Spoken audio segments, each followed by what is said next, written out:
Hello, everybody. Welcome to another episode of The Greatest Podcast. I'm your host, Francisco Lopez.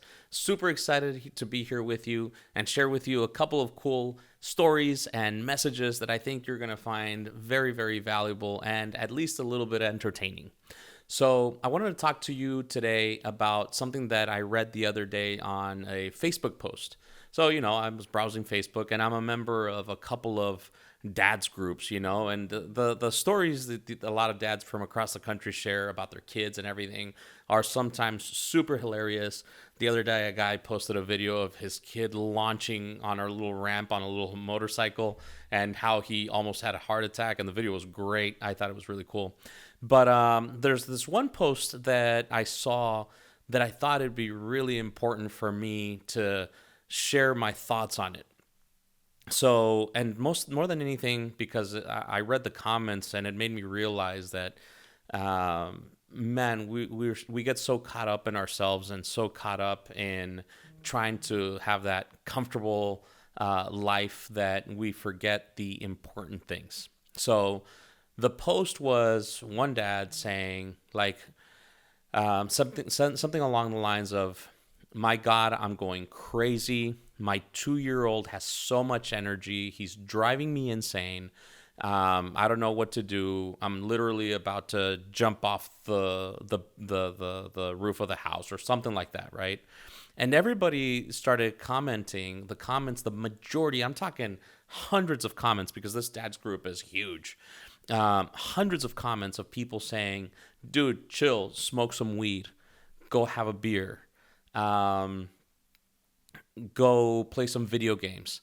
Not to mention how destructive that behavior is. I mean, I'm not even going to go there, but it really got me thinking, why do we need to escape those moments? Why do we have to have the wrong expectation that if we have a kid that's 2 years old, we expect them to behave like an adult and we can just chill and relax and not have to deal with a 2-year-old toddler? Or doesn't necessarily have to apply to only having kids. Why do we have to have that false expectation that if we're married, we don't have to do certain things for our significant other, or not married, but just have a partner or a couple, that we have to do certain things to make sure that they are happy and they feel fulfilled as part of that relationship? Or at work, we have false expectations that we shouldn't have to maybe necessarily work that hard to be able to be promoted and go to the next level or get a raise or maybe excel in our careers in general, right? We're so caught up in, like I said, ourselves, that we feel like, oh man, what do I do to escape this? And like I said, a lot of people were saying all these things about, crack a beer open and go smoke some weed or whatever. A few people said, go hit the gym, super hard, something that's very positive. What I felt that would be very important, and I know I'm going to get some heat about this, and people are going to say, no, sometimes you need alone time. Yes, you need time for yourself, and you need time to unwind and things like that. But I'll tell you what, if I could turn back time, and I'm not singing here, if I could turn back time to a time that my kids were 2 years old and they were driving me fucking crazy from all the stupid things they were doing and jumping off the beds and throwing things at the TV and doing the things that a 2-year-old child would normally do, I would so freaking love it. The point of this video and this message is that a lot of times, if we just take a few breaths and we realize that the things that we're going through right now are actually pretty positive and could be very valuable for our memory bank in general, we would just sit tight and enjoy the moment. There's nothing bad about enjoying that moment in which your significant other is yelling at you for not doing the dishes or leaving your dirty socks somewhere where you shouldn't have. There's nothing wrong with enjoying the moment in which your 2-year-old throws something and breaks a window or pushes the milk off the table and makes a mess. It's shit that happens. It's life. What is so wrong about embracing all of those moments and just going with the flow and just saying, man, this was part of life. This is it. This is something that I don't need to escape from. I can just absorb it, take it in, and be like, hey, accept it as it is, accept it as normal human behavior, and appreciate it. Because there'll be a moment in your life as we get older and as those things don't ever happen again, that you'll look back and say, shit, I miss those shitty moments. I miss those little brief situations in which I could have possibly been a little bit more patient and just been laughed about it and been like, damn. You'll even tell stories about it. Man, remember that time that you went ballistic on me because I left my socks somewhere, or whatever the case may be. You each have your own scenarios. I bring up the socks situation because I tend to leave my socks wherever they don't belong all the time. I don't know why. I've done it my whole life, and my wife hates it.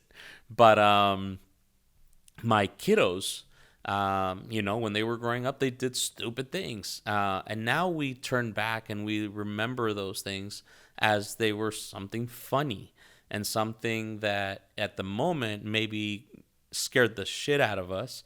But now we look back and it's like, man, I can't believe that happened. And it's a great story to tell. For example, one time I heard my kids cracking up. They were 4 and 2, my oldest and my youngest. We had just had our third baby, and he was tiny. He was about maybe 3 or 4 months.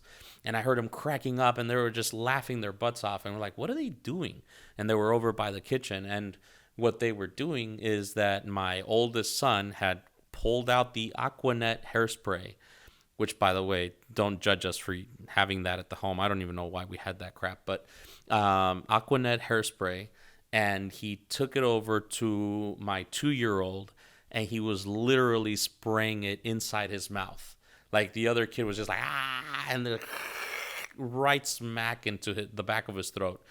You have any idea how toxic that is and how bad it could be? That was one of 4 times that we have had to call poison control on our children because we were so concerned about what they had eaten and we thought they were going to die. Now we can look back and remember that and think, man, can you imagine like what goes through a child's mind? But in the moment, you're like freaking out. And yes, maybe the thing you want to do the most is be like, screw this, flip the table over, go grab a beer, go grab a shot of tequila, go smoke some weed, whatever the case may be that you like to enjoy to unwind and disconnect. But why don't we change that perspective of having to escape those moments and instead love them and embrace them, because those are the moments that make life special. How many opportunities can you have in your lifetime to smoke a joint or to have a beer, right? You can do it every day if you choose to. However, those moments come and go and you'll never get them back again. Take the good with the bad. Appreciate every little moment. And I guarantee you that as you go through life, you are going to be way happier every day of your life when you change that mindset and you learn to appreciate every little moment, even the bad ones, and be super grateful for them, because even the bad moments teach us valuable lessons. And not only will they teach us a valuable lesson, someday down the road, they will make a hell of a good story to share with somebody over dinner, which is also really good. All right. So I hope you found this message valuable. If you enjoyed it, please share it, like, comment, share. Tell me one of your crazy stories of something that in the moment drove you bonkers, that you felt, man, I want to jump off the roof over this. And then looking back on it, now you're like, man, what a cool story that was. And if in the moment you would have had that different mindset, you would have enjoyed it so much more. So share with me those stories. I'd love to hear from you. And if you like my content, please subscribe, like the channel, like the video itself, share it with some friends or family members, and I'll see you again on the next video. Okay, have a great day. Bye.